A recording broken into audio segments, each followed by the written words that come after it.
Hello there!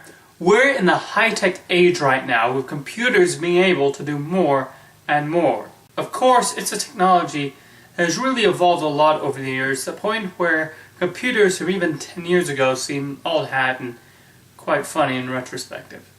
Now, the early electronic computers look nothing like what we're accustomed to. It wasn't until the 1960s that the home computer was soon developed, and in the 1970s, home computers were sold to the public.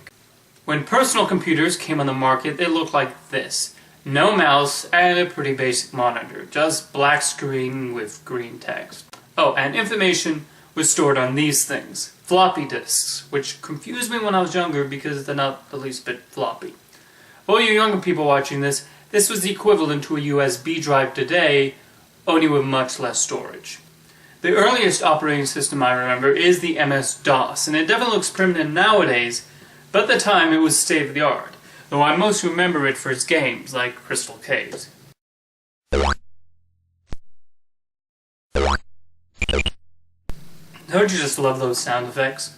Then came Windows 1.0, but probably the earliest operating system that clearly resembles how modern PCs look is Windows 3.0, with a whole menu.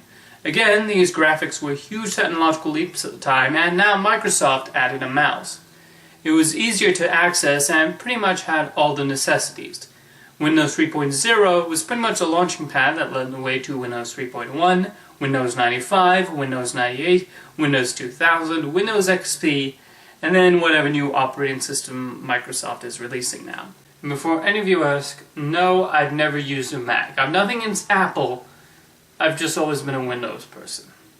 With the release of Windows 95, Microsoft really started plugging their educational games. I have pretty early memories of the Magic School-esque games with those amazing graphics.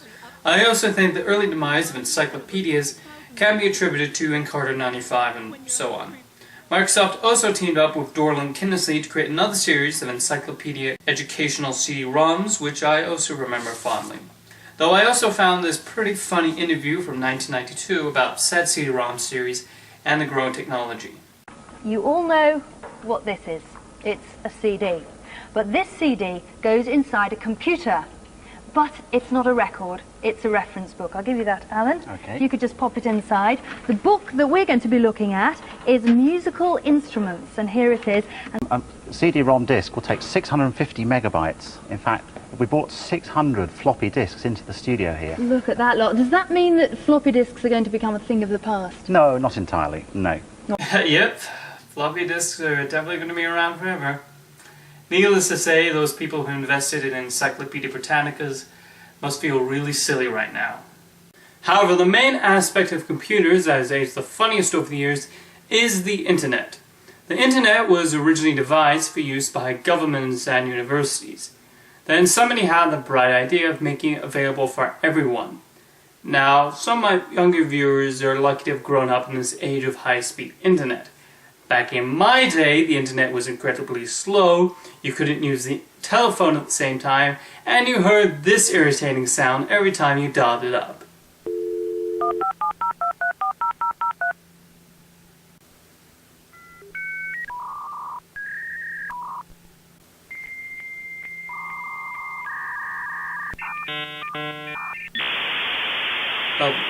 With the Internet, there wasn't really much you could really do aside from look at information and check your email, I guess.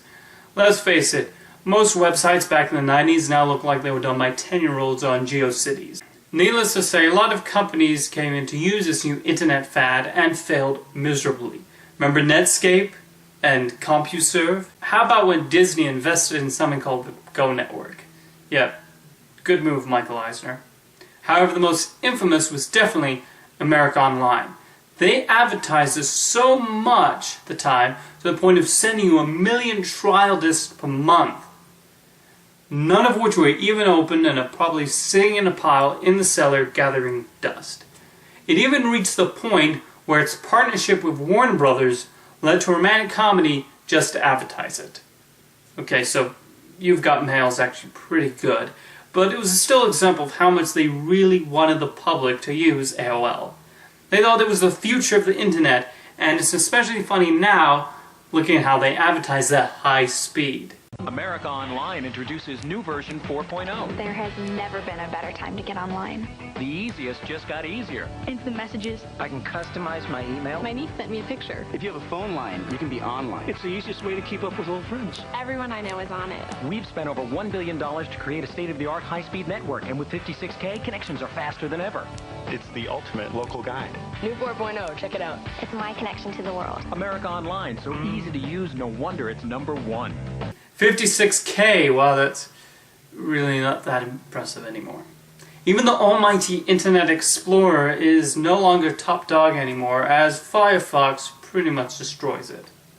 The internet has definitely gotten easier and quicker to use over the years, which has certainly made the pornography industry even richer. Don't deny it.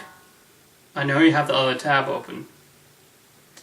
In conclusion, while computers are such a major part of our society now, it's interesting to look back at a time when they could only do so much. See you next time.